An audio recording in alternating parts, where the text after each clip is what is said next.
Hello students, a very warm good morning to all of you. It's Amita ma'am here with your today's lecture. So students, hope you all are safe at your places.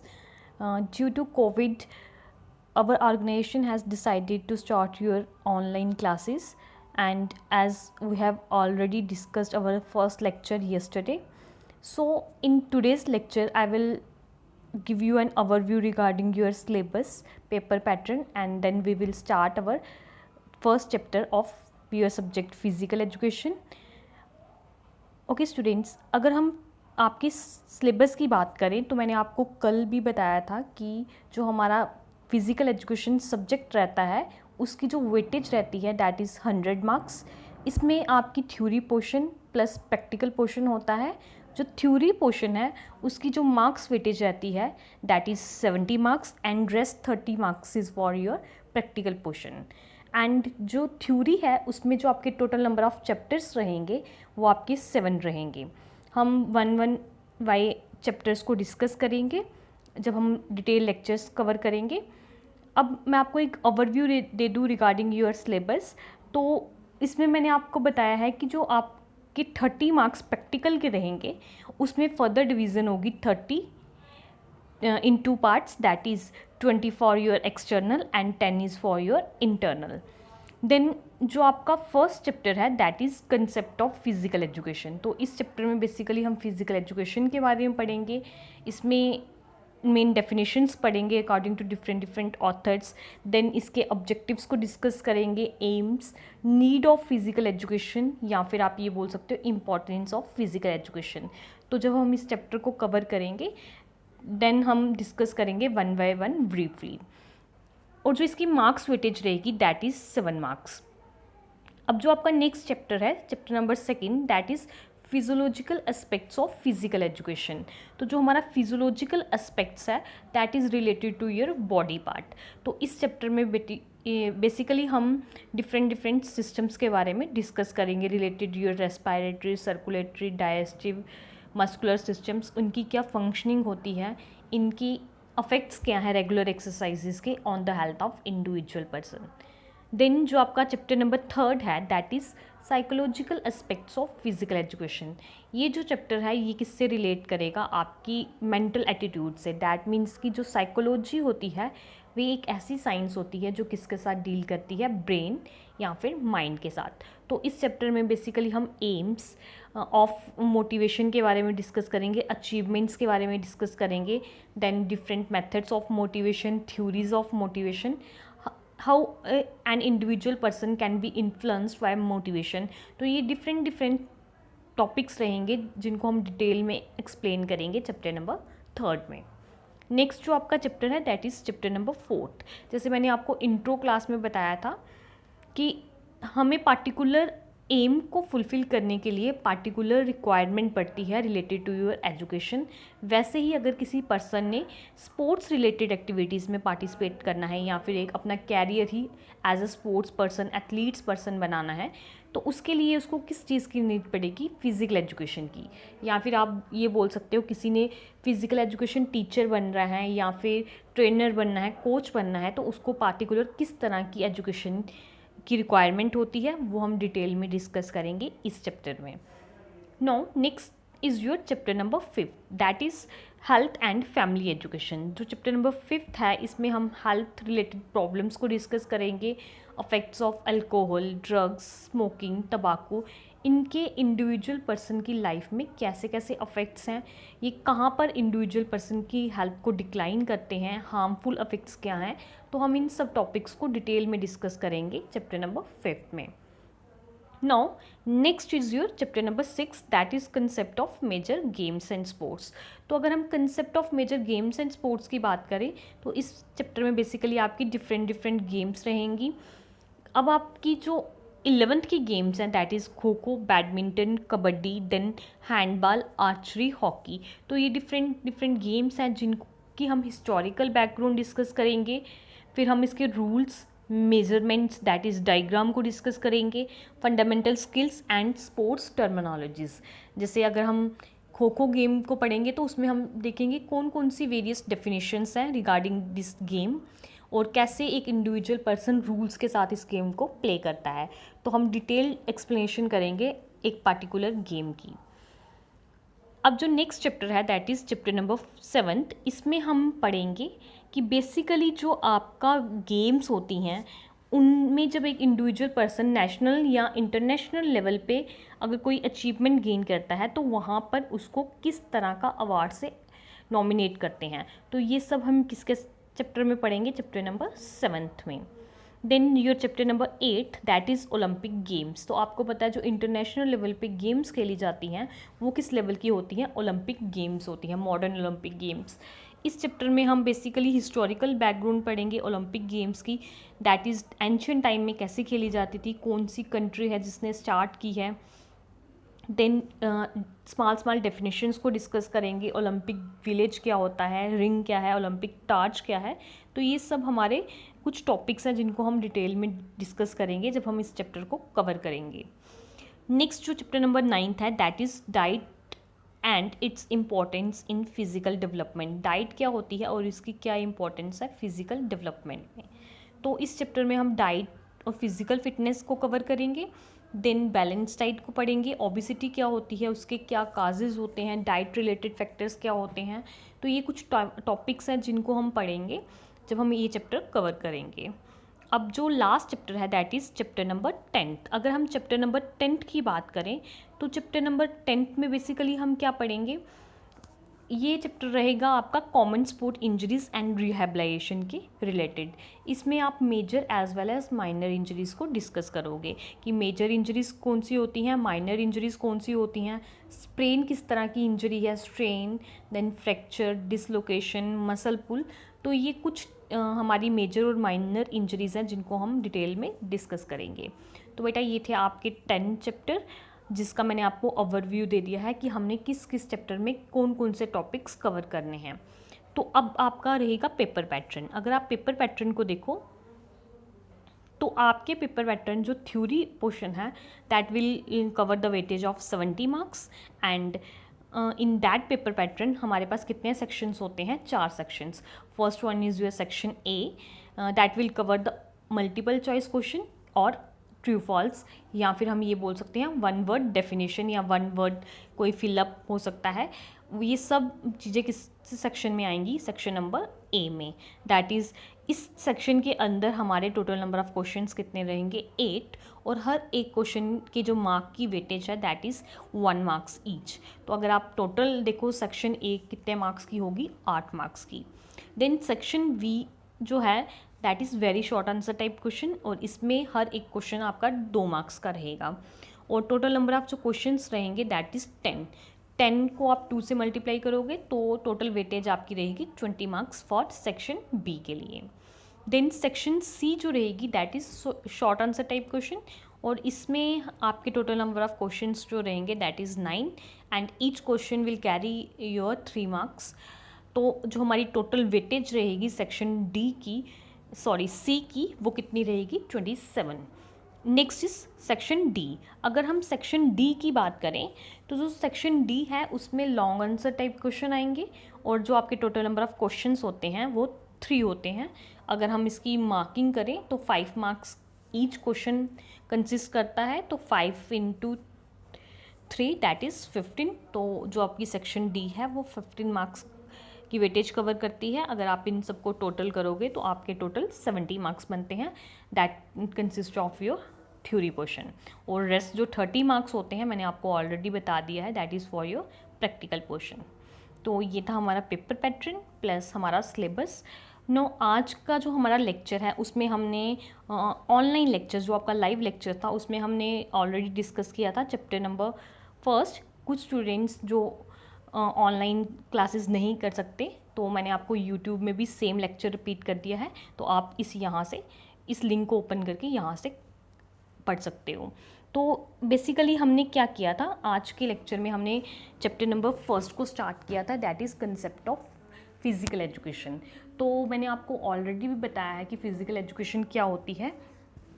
जब हम किसी wholesome knowledge को gain करते हैं regarding our education, regarding our day to day life या फिर regarding your games and sports related activities. तो ऐसी नॉलेज जब हम अक्वायर करते हैं, जब हमारी एक्सपीरियंसेस में मॉडिफिकेशन आती है, हमारा बिहेवियर चेंज होता है, that is known as your physical education. उसको हम फिज़िकल एजुकेशन से सजेस्ट करते हैं।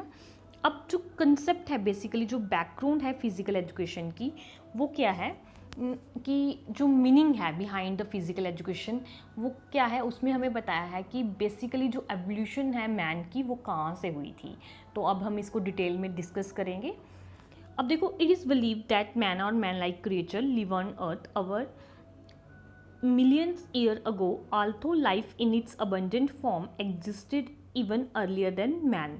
इन्होंने बोला है कि हमने हिस्टोरिकल बैकग्राउंड से बिलीव किया है मैन या मैन की तरह दिखने वाला जो आदि मानव लोग थे वो कहाँ पर रहते थे, आपके अर्थ पे सर्वाइव करते थे अ मिलियन ईयर अगो। पहले ह्यूमन बीइंग के पहले भी लाइफ जो थी वो एग्जिस्ट करती थी कहाँ पर, अर्थ पे।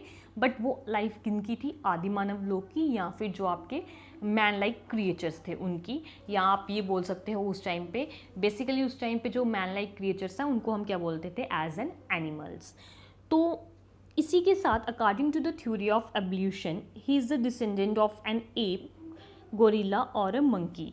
तो हमें यहाँ से क्लियर हुआ है कि जो बेसिकली उस टाइम पे हमारे मैन लाइक क्रिएचर्स थे वो कौन थे, डिसेंडेंट थे किनकी, एप की, गोरिल्ला की या फिर मंकी की। दैट मीन्स कि वो संतान थी, मे बी वो मंकी की संतान हो सकती है, एप की हो सकती है या फिर गोरिल्ला की हो सकती है। But while learning to stand erect, which enabled him to make his hand free for doing many delicate jobs, he has progressed a lot and has left other animals far behind in the process of development। इन्होंने क्या बोला है, जैसे जैसे उसने learning, जैसे जैसे उसने सीखा, उसने क्या किया, अपने जो हैंड्स थे उनसे वेरियस एक्टिविटीज़ या वेरियस वर्क्स को परफॉर्म करना स्टार्ट किया, और जो उन्होंने प्रोग्रेस की और अदर एनिमल्स को फार बिहाइंड छोड़ा, वो किसकी वजह से हुई थी, उनकी खुद की सुपीरियर इंटेलिजेंस की वजह से। इस वजह से उनमें क्या हुई, प्रोग्रेस हुई एज वेल एज डेवलपमेंट हुई। यही एक रीज़न था कि जो हमारे अदर मेंबर्स थे, अदर स्पीसीज़ के जो मेंबर्स थे वो क्या रह गए, फार बिहाइंड रह गए, और जो मैन लाइक क्रिएचर था वो आगे निकल गया, उसने डेवलपमेंट की। The remarkable progress of man has been possible due to his superior intelligence and his ability to pass on effectively his experiences and knowledge to the other members of the species. अब हमें पता है कि उन्होंने क्या की थी, कुछ वर्क को परफॉर्म किया था जिसकी वजह से प्रोग्रेस हुई। तो हम इसकी जो रिमार्केबल प्रोग्रेस है वो किसकी वजह से हुई थी, उन पर्सन्स की खुद की इंटेलिजेंस की वजह से। अगर उस टाइम पे वो पर्सन्स क्या नहीं करते, अपनी इंटेलिजेंस को यूज़ नहीं करते, कोई एक्टिविटी या कोई वर्क परफॉर्म नहीं करते, तो आज हम अर्थ पे एग्जिस्ट नहीं करते, क्योंकि वो जो पर्सन्स थे, मैन लाइक क्रिएचर्स थे, उनकी वजह से ही एक इंडिविजुअल पर्सन में क्या आई है, मॉडिफिकेशन आई है। The transfer of knowledge could take place in 4 accepted method of communication in the past. इसी के साथ जो ट्रांसफ़र थी नॉलेज, वो किसके साथ टुक प्लेस करती है, 4 accepted method of communication in the past. अब यहाँ पर जो मेन है वो क्या है, method of communication in the past. जो उस टाइम पे मैन लाइक क्रिएचर था, उन्होंने किसकी वजह से अपनी नॉलेज को शेयर किया था या किसकी वजह से उनमें डेवलपमेंट हुई थी, तो उन्होंने मेथड ऑफ कम्युनिकेशन को अडॉप्ट किया था। फर्स्ट जो मेथड था that is body movements. Body movements क्या होती हैं, उस टाइम पे जो आदि मानव लोग थे उन्होंने सबसे पहले जो मॉडिफिकेशन की थी या प्रोग्रेस की थी वो किसके थ्रू की थी, बॉडी मूवमेंट्स। उन्होंने बॉडी से मूव करना स्टार्ट किया, जिनसे उनको कुछ ऑब्जर्व हुआ, वही चीज़ उन्होंने क्या की, दोबारा से परफॉर्म की, फिर उनमें क्या आई, मॉडिफिकेशन आना स्टार्ट होगी। सेकेंड जो मेथड था that is chemical communication through taste and smell. फिर उन्होंने किसी चीज़ को स्मेल किया, टेस्ट किया, देन उस चीज़ को ऑब्ज़र्व किया कि बेसिकली ये चीज़ें क्या हैं, इनसे हम क्या कर सकते हैं। तो जब हम किसी प्लांट्स या किसी लीफ को टेस्ट करते हैं तो उसमें क्या होता है, केमिकल्स होते हैं। तो यही चीज़ थी, उन्होंने क्या किया, कम्युनिकेशन करना स्टार्ट किया बाय स्मेलिंग, या फिर आप ये बोल सकते हो बाय टेस्टिंग, और कुछ चीज़ें जो ऑब्जर्व हुई उनकी वजह से उनमें क्या होना स्टार्ट हुई, प्रोग्रेस होना स्टार्ट हुई। देन स्पीच और साउंड, थर्ड जो मेथड था स्पीच और साउंड था, फिर उन्हें बोलना या सुनना स्टार्ट किया। Then last one is your writing. तो सबसे लास्ट में उन्होंने क्या किया था, राइटिंग पार्ट को अटेम्प्ट किया था, और लास्ट में उन्होंने कुछ लिखना स्टार्ट किया था। No, communication through taste and smell is common among animals. जैसे हम सबको पता है कि जो कम्युनिकेशन होता है थ्रू टेस्ट एंड स्मेल, ये सब क्या होता है, कॉमन होता है अमंग द एनिमल्स। तो बेसिकली जो उस टाइम पे मैन लाइक क्रिएचर्स थे वो क्या थे, एनिमल्स ही थे। उनमें ह्यूमन बींग्स लाइक जो अब के ह्यूमन बींग्स हैं उनकी तरह कोई भी आप ये बोल सकते हो डेवलपमेंट नहीं थी। उस टाइम पे वो जंगल्स में रहते थे। इवन कि जो हमने हिस्टोरिकल बैकग्राउंड सुनी हुई है तो हम ये बोलते थे अब जो इंसान है वो 2 पाँव पे चलता है, तब वो 2 पाँव और दोनों हाथों का यूज़ करते थे। तो बेसिकली वो क्या थे, एनिमल लाइक ह्यूमन बींग्स थे। It is not too clear as when the use of speech और साउंड बिगन इन मैन। ये तो क्लियर नहीं है कि स्पीच और साउंड की स्टार्टिंग कब हुई, but the use of writing date backs to around 5000 BC। But जो राइटिंग पार्ट था या राइटिंग सेक्शन था उसकी डेट बैक दी हुई है near about 5000 BC। The earliest written record are Sumerian word picture. और जो उन्होंने फर्स्ट टाइम कोई चीज़ लिखी थी that is the Sumerian word picture. उन्होंने एक पिक्चर ड्रा की थी जिसको किस नाम से हमें बताया गया है, Sumerian word picture, which date back to 3500 BC, और जिसका डेट बैक क्या है, near about 3500 BC। It is also the writing appear thousands of year after the use of spoken language. इन्होंने ये भी बोला है कि हमने ऑब्जर्व किया है कि जो राइटिंग फैक्टर था वो कब आया था, थाउजेंड्स ऑफ ईयर बाद में आया था, जब हमने क्या किया था, बोलना या फिर सुनना स्टार्ट किया था। The most universal and perhaps the oldest method of communication along the road of progress has been the use of body language और the method of communication through body gesture and movements. जैसे हमें पता है कि जो different methods को उन्होंने adopt किया था जिनकी वजह से उन्होंने नॉलेज को ट्रांसफ़र किया था, तो जो मोस्ट यूनिवर्सल और परहैप्स मेथड था वो कौन सा था, बॉडी मूवमेंट। क्योंकि अगर वो बॉडी मूवमेंट को परफॉर्म नहीं करते तो वो कुछ भी नहीं कर पाते। नेक्स्ट, ना वो बोलना स्टार्ट करते, ना वो टेस्ट करना स्टार्ट करते, ना ही वो किसी चीज़ को राइट करना स्टार्ट करते। In the life cycle of man body movements और फिजिकल एक्टिविटीज़ कम फर्स्ट। जैसे हमें पता है कि जो उस टाइम के आदि मानव लोग थे उनकी लाइफ साइकिल में क्या हुआ था, सबसे पहले बॉडी मूवमेंट्स आई थी, speech and writing appears later, और जो स्पीच और राइटिंग पार्ट्स था वो क्या आया था, बॉडी मूवमेंट्स के बाद में आया था। Animal and human beings have not only communicating but also educating और influencing the behaviour of their young ones through this method from very early time. जो उस टाइम पे एनिमल्स या ह्यूमन बींग्स थे उन्होंने सिर्फ एक दूसरे के साथ कम्युनिकेट ही नहीं किया था, बल्कि उन्होंने अपने जो यंग वंस थे, जो उनके बच्चे थे, उनको इन्फ्लुएंस भी किया था और उनको एजुकेट भी किया था through this very old method. जो हमने मेथड्स अभी ऊपर डिस्कस किए हैं इनके थ्रू उन्होंने क्या किया था, अपने यंग वंस को एजुकेट किया था। Several examples of how the young ones can be taught through body movements and imitation methods। इन्होंने बोला है सेवरल ऐसी एग्जाम्पल्स हैं जिनसे हमें पता चलता है कि कैसे उन्होंने अपने यंग वंस को टीच किया था, और इन एग्जाम्पल्स को एक वर्ड के साथ एसोशिएट किया हुआ है, that is known as your imitation method. अब आपको क्वेश्चन समटाइम इस तरह से आता है, what are the imitations method of communicating. तो जो इमिटेशंस मेथड थे वो कौन कौन से थे, learning hunting by animal and learning flying by birds. ये 2 हमारे इमिटेशन मेथड थे जिनको जब उनके पेरेंट्स परफॉर्म करते थे वही चीज़ उनके जो ऑफ स्प्रिंग्स हैं वो देखते थे, ऑब्जर्व करते थे, और वही चीज़ वो क्या करते थे, इम्प्लीमेंट करते थे। तो इन्हीं चीज़ों से उन्होंने क्या की थी, अपनी नॉलेज को ट्रांसफ़र किया था, प्लस अपनी नॉलेज को अपने यंग वंस को टॉच किया था।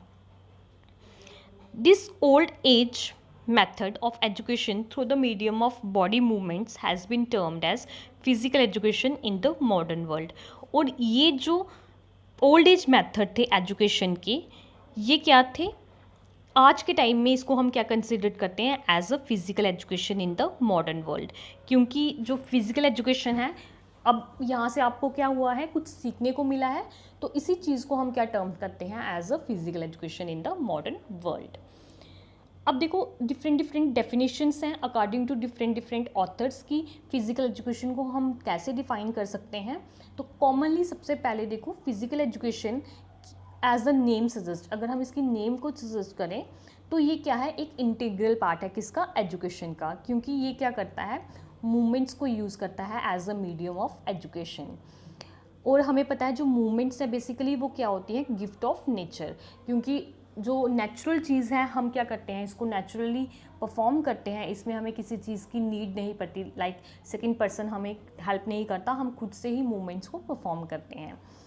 चिल्ड्रन की ग्रोथ और डेवलपमेंट किसकी वजह से होती है, थ्रू मूवमेंट्स की वजह से होती है।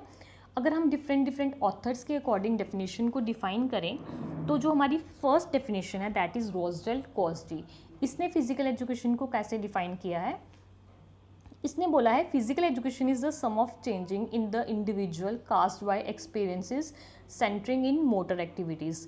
फिजिकल एजुकेशन क्या होती है, सम ऑफ चेंजिंग होती है, जब हम कोई चीज़ को परफॉर्म करते हैं और उस टाइम पे जब हमारे पास एक्सपीरियंस आता है related to motor activities, that means कि जब हम मोशन वाली एक्टिविटीज़ परफॉर्म करते हैं और हमारे पास कोई लास्ट में रिजल्ट आता है या एक्सपीरियंस गेन होता है, उसको हम क्या टर्म करते हैं, as a physical education.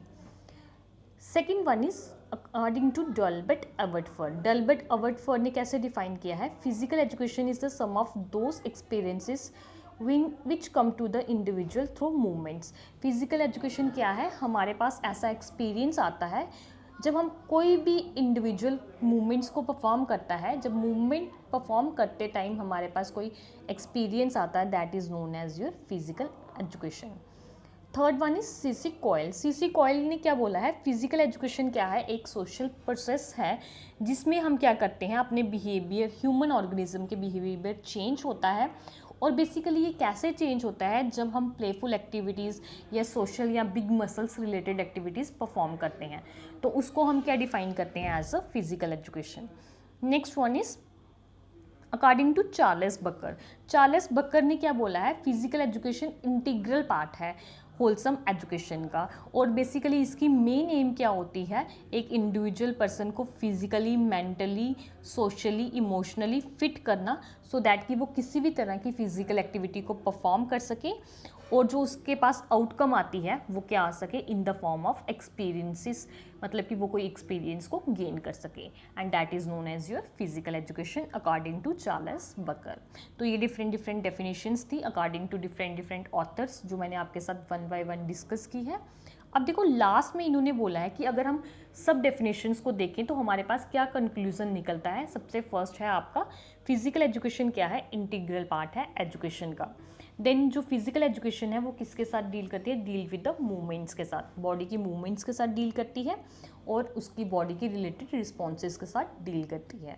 Then physical education का जो मेन ऑब्जेक्टिव है वो क्या है, physically, mentally, social qualities of N individual person को डेवलप करना। अगर हम फिजिकल एजुकेशन को बोलें तो फिजिकल एजुकेशन बेसिकली क्या है, एक प्रोसेस है जो किस पे डिपेंड करता है, फिजिकल एक्टिविटीज़ पे, और इसी की वजह से हम क्या करते हैं, ऑब्जेक्टिव्स को गेन करते हैं। बेसिकली ये इंडिविजुअल पर्सन के बिहेवियर को क्या करता है, ब्रिंग करने की कोशिश करता है रिगार्डिंग देयर डिज़ायर्स, और ये एक इंडिविजुअल पर्सन के एटीट्यूड को भी चेंज करता है जब वो डिफरेंट डिफरेंट फिजिकल एक्टिविटीज़ को परफॉर्म करता है। इसी के साथ हम इसको एन एक्टिविटी भी बोल सकते हैं, और ये बेसिकली एक एक्टिविटी नहीं है, ये क्या है, एक प्रोसेस है जिसके थ्रू हमारा जो बिहेवियर है वो चेंज होता है और हम कोई चीज़ को ऑब्जर्व करते हैं। तो बेटा ये था आपका फिजिकल एजुकेशन का मीनिंग, डेफिनेशन और बेसिकली क्या कंक्लूजन है। तो आज के लेक्चर में हम इतना ही डिस्कस करेंगे। नेक्स्ट लेक्चर में हम चैप्टर फर्स्ट का नेक्स्ट टॉपिक डिस्कस करेंगे। Thank you, have a nice day.